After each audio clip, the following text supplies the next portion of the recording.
Pada episode 5 kali ini, Nico gelisah karena menunggu Aurel tidak kembali. Nico masuk menyusul Aurel. Nico dan Aurel berpapasan.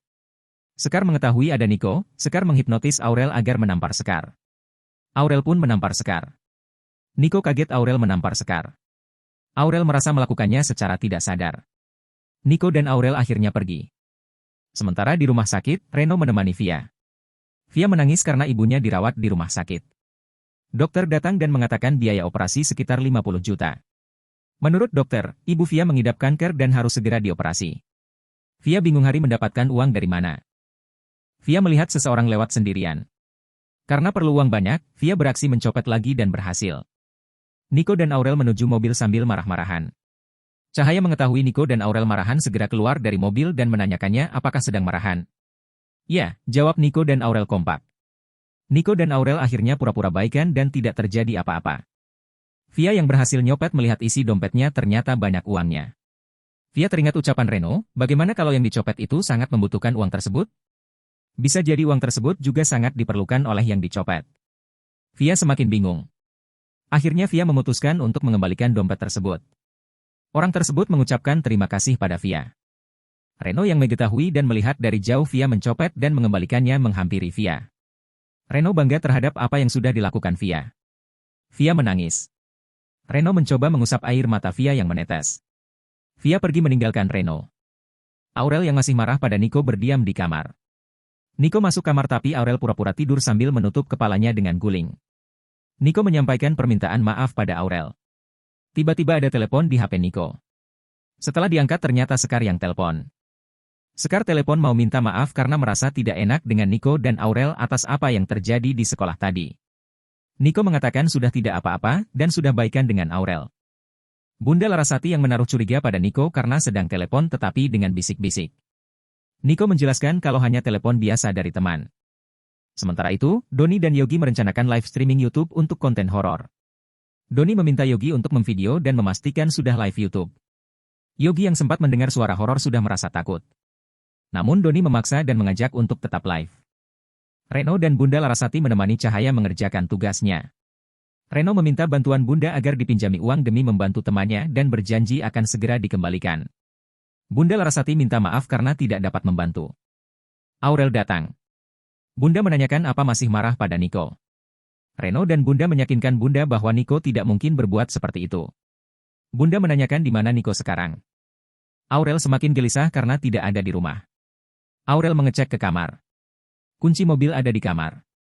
Aurel semakin marah. Aurel menelepon Nico dan menanyakan di mana berada namun Nico menjawab sedang di luar dan mematikan tel.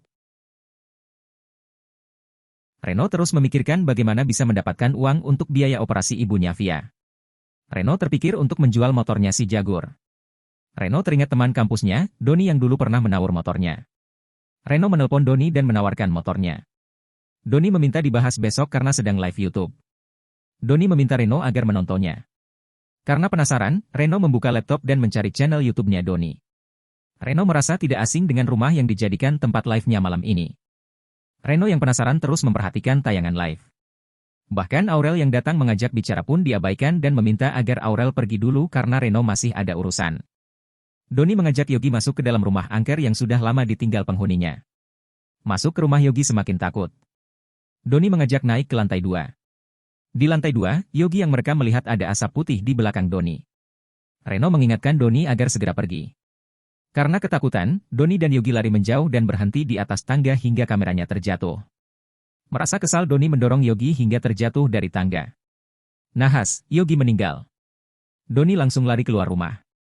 Reno yang melihat kejanggalan langsung menuju ke lokasi Doni. Aurel yang merasa kesal menyusul Nico. Aurel mengetahui Nico sedang telepon semakin gelisah. Nico yang mengetahui Aurel mendekat langsung naik ke atas gedung melalui lift. Aurel menyusul masuk.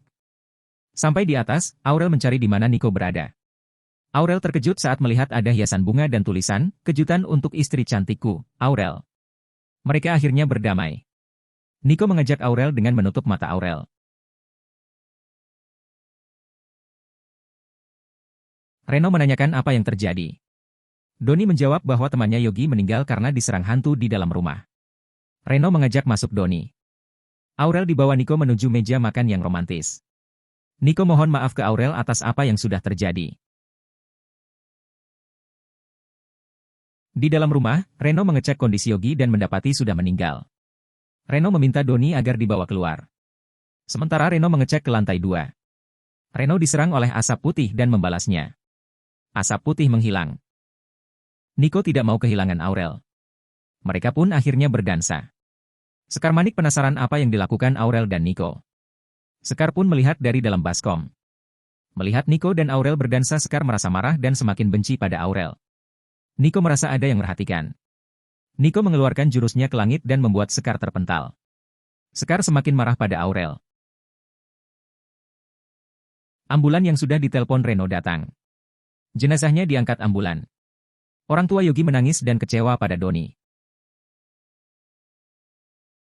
Reno dan Doni akhirnya pulang. Reno tidak tahu kalau Doni dirasuki asap putih.